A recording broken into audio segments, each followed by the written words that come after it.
A paz do Senhor, eu sou o pastor J.C. Silva, trazendo para você a palavra bíblica pastoral do devocional de domingo, tendo em vista aí a não possibilidade de termos o culto presencial na igreja devido ao lockdown aqui na Grande Goiânia. Tomo como base 2 Samuel capítulo 9, versículos 3, 7 e 8, para falar sobre as 4 visões importantes sobre a pessoa de Meribaal, mais conhecido como Mefibosete. E disse o rei: não há ainda algum da casa de Saul para que eu use com eles de beneficência de Deus? Então disse Ziba ao rei: ainda há um filho de Jonatas, aleijado de ambos os pés. E disse-lhe Davi: não temas, porque de certo usarei contigo de beneficência por causa de Jonatas teu pai, e te restituirei todas as terras de Saul teu pai, e tu de contínuo comerás pão à minha mesa. Então se inclinou e disse: quem é teu servo para tu teres olhado para um cão morto tal como eu? Cada pessoa tem uma história de vida que tem início aí no histórico familiar, que dá sequência no período gestacional, com o parto e o desenvolvimento na vida pós-parto. E que pode essa vida ser potencializada, menorizada, desprezada e até destruída, dependendo da forma como a pessoa se vê a si mesma e de como ela é inserida e aceita no seu círculo de convívio familiar e também social.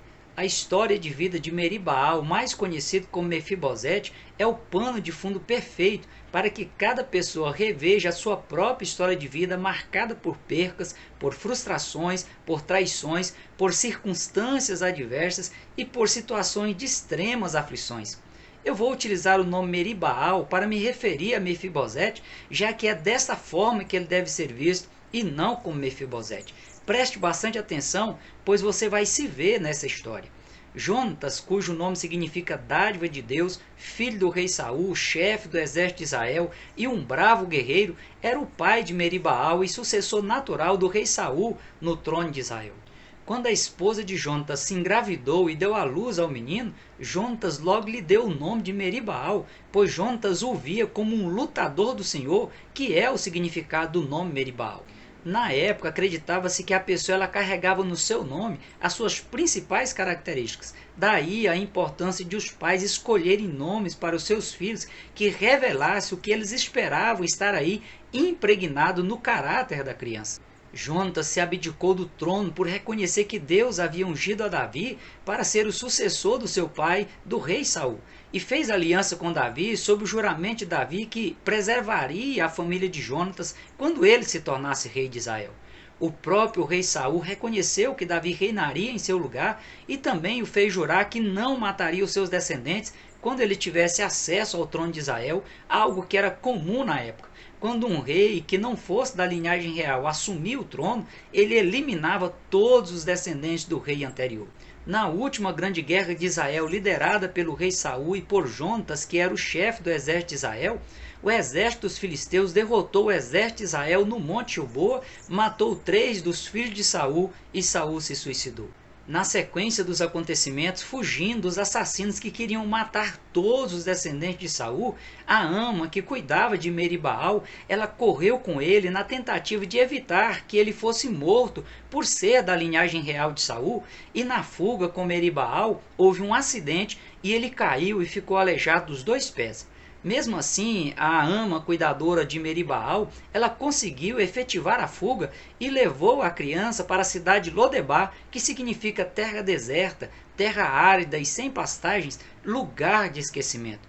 Em Lodebar, na terra do esquecimento, Meribaal ele passou a morar com Maquer, cujo nome significa trocado, vendido. Ele era filho de Amiel, cujo nome significa Deus é meu parente. Ou seja, Meribaal ele foi morar de favor na casa do filho do parente de Deus, mas que era conhecido na sua época como alguém trocado, como alguém vendido. Lá em Lodebar, Meribaal ele trocou o seu próprio nome e passou a ser conhecido como Mefibosete, que significa semeador de vergonha. Eu volto na questão da troca do nome mais à frente. O importante agora é frisar que Jonatas, a dádiva de Deus para que Meribaal nascesse, o via como um lutador de Deus, como um grande e vitorioso guerreiro. A segunda visão sobre a vida de Meribaal na Bíblia é a visão de Ziba, cujo nome significa aproveitador, um antigo servo do rei Saul e que à época estava servindo o rei Davi. Ziba via Meribaal como um aleijado indigno e até proibido de entrar na presença do rei.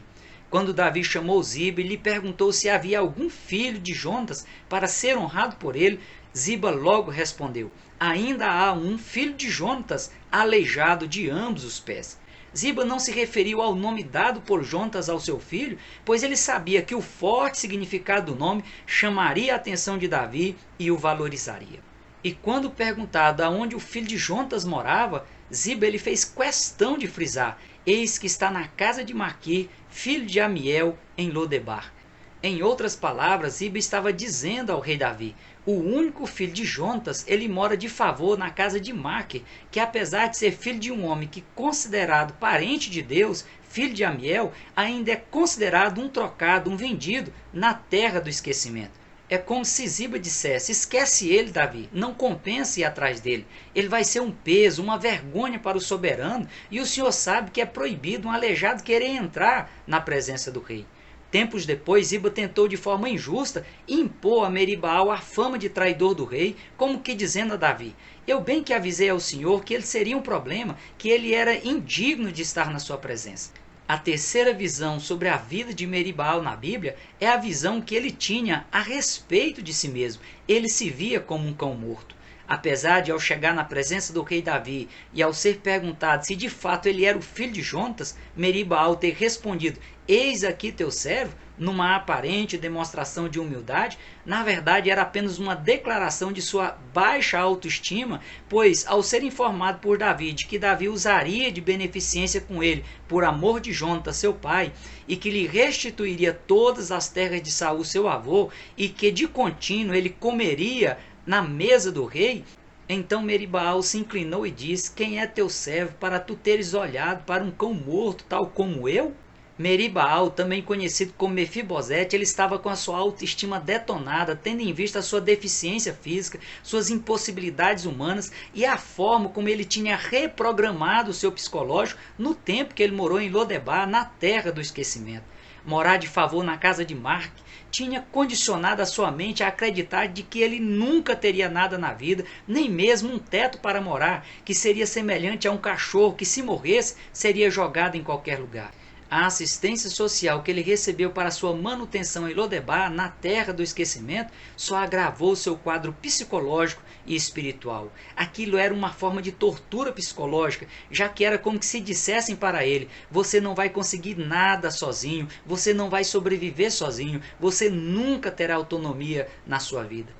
As respostas de Meribaal a Davi provaram que ele não acreditava na visão que Jonatas, seu pai, tinha a respeito dele, que o via como um lutador de Deus, como um grande e vitorioso guerreiro. As respostas de Meribaal a Davi também provaram que ele concordava plenamente com a visão distorcida e imposta por Ziba de que ele era indigno de entrar ou de estar na presença do rei. Ele já tinha sepultado a realidade de que ele era filho de um príncipe e internalizado a crença disfuncional de que nunca mais ele viveria como príncipe no palácio, tendo pessoas lhe servindo e atendendo às suas ordens. A quarta visão sobre a vida de Meribaal na Bíblia é a visão que Davi tinha a respeito dele. Davi o via como um príncipe a quem deveria ser honrado. O texto de 2 Crônicas, capítulo 9, versículos 9 a 11, descreve com precisão cirúrgica essa verdade. Então chamou Davi a Ziba, moço de Saul, e disse-lhe: tudo que pertencia a Saul e de toda a sua casa tenho dado ao filho de teu senhor. Trabalhar-lhe-ás, pois, a terra, tu e teus filhos e teus servos, e recolherás os frutos, para que o filho de teu senhor tenha pão que coma, e Mefibosete, filho de teu senhor, de contínuo, comerá pão à minha mesa. E tinha Ziba 15 filhos e 20 servos. E disse Ziba ao rei: conforme tudo quanto meu senhor, o rei, manda a teu servo, assim fará teu servo. Porém Mefibosete comerá à minha mesa como um dos filhos do rei. Ziba, que anteriormente fez pouco caso ao fornecer informações de Meribaal a Davi com uma visão distorcida dele, ele teve que servir juntamente com seus 15 filhos e seus 20 servos. Quando colocou em dúvida a lealdade de Meribaal diante de Davi, se utilizando de informações falsas, Ziba ele foi desmascarado e teve que indenizar Meribaal. Meribaal, ele foi de um extremo ao outro, nasceu no palácio real, teve que fugir por causa das guerras, perdeu os pais na sua primeira infância, ficou aleijado aos 5 anos de idade, foi morar no deserto, numa terra árida, sem pastagens, na terra do esquecimento, mas terminou seus dias no palácio real, na cidade de Jerusalém, participando da mesa do rei. Perceba como a sua história de vida se encaixa perfeitamente na história de vida de Meribaal. Jonatas, cujo nome significa dádiva de Deus, representa seus pais, presente de Deus para que você tivesse a sua vida gerada. É fato que os pais olham para os filhos e os vê como lutadores de Deus, como bravos guerreiros, como bravas guerreiras, como conquistadores, como conquistadoras. Como também é verdade que o inimigo levanta pessoas para te menorizar, para te desacreditar, para destruir os projetos de Deus para a sua vida. Mas veja o que Deus está te dizendo em Isaías capítulo 45, versículo 4, a parte B. Eu a ti te chamei pelo teu nome, pus-te o teu sobrenome, ainda que não me conhecesses. Há um propósito de Deus para você ter nascido onde você nasceu. As guerras físicas, materiais, espirituais e psicológicas nunca apagarão a tua história. As duras percas, os traumas, as adversidades, as situações de extremas aflições vão apenas realçar ainda mais a honra que Deus tem reservado para a sua vida. Ziba é uma representação de Satanás, de como ele tem lutado para roubar suas riquezas físicas, materiais e espirituais e apossar dos bens que não o pertencem, de como o inimigo tem tentado te fazer acreditar que você é uma vergonha para a sua família e até para você mesmo. Mas assim como Ziba, o inimigo será desmascarado. Basta que você se apresente diante do Rei dos Reis e Senhor dos Senhores e permaneça leal a Ele em todas as circunstâncias boas ou ruins da vida. Recuse a visão distorcida que as pessoas possam ter a teu respeito e que o inimigo tenta impor como verdade absoluta para você e muitas vezes quase tem conseguido te convencer. Se for o seu caso, reveja essa visão distorcida que você tem a respeito de si mesmo. Permita que o Espírito de Deus trabalhe a sua autoestima e reconheça que há um lugar te esperando na mesa do Rei. Deus não te criou para viver no deserto, na terra do esquecimento. Deus te criou para você viver no palácio, cujo rei é o soberano e absoluto Senhor dos exércitos. Aceite o convite de Jesus que está te dizendo: vinde a mim, todos que estáis cansados e oprimidos, e eu vos aliviarei. Aceite a visão que Deus tem a teu respeito, de que você é um príncipe, de que você é uma princesa e que deve ser honrado, que deve ser honrada por Ele. Saia do extremismo humano e destruidor e adentre no sobrenatural de Deus. Suas duras percas, suas deficiências, elas serão recompensadas pelo Senhor. Tenha por certo que as aflições desse tempo presente não são para comparar com a glória que em ti há de ser revelada. Saia do deserto, da terra árida, sem pastagem, saia da terra do esquecimento e desfrute do melhor de Deus para a sua vida. Seja fiel até o fim e termine seus dias na casa de Deus. Participe da mesa do Rei dos Reis e do Senhor dos Senhores, para por fim você habitar na nova Jerusalém que descerá do céu. Pode parecer que a justiça de Deus demora, mas ela chegará no momento certo. A única alternativa é se atentar para tão grande salvação oferecida por Deus através do sacrifício de Cristo na cruz do Calvário. É tempo de sair do anonimato, é tempo de abandonar o sofrimento, é tempo de abandonar o sentimento de culpa, é tempo de ter intimidade com Deus, de se assentar à mesa do Rei. Deus fala de um tempo sem escassez, principalmente sem escassez espiritual, já que na presença dele até a tristeza ela salta de prazer. Deus não faz acepção de pessoas e é a você que ele quer que se torne um com ele, para que você seja livre para desfrutar da presença dele, para reconstruir a sua vida, para redescobrir o prazer de viver. independentemente de você achar que você mereça ou não, que você acredite que sua situação já passou de todos os limites razoáveis. Deus, que é riquíssimo em misericórdia, pelo seu muito amor com que nos amou, estando nós ainda mortos em nossas ofensas, nos vivificou juntamente com Cristo. Pela graça sois salvos, e nos ressuscitou juntamente com ele, e nos fez assentar nos lugares celestiais em Cristo Jesus, para mostrar nos séculos vindouros as abundantes riquezas da sua graça, pela sua benignidade para conosco em Cristo Jesus. Essa é a visão de Deus a seu respeito. Esse é o projeto de Deus para a sua vida. Eu vou orar por você neste momento. Curve a sua cabeça, se for possível, feche os seus olhos. Senhor Deus soberano do universo, em nome de Jesus eu coloco essa vida na sua santa e poderosa presença nesta oração intercessória.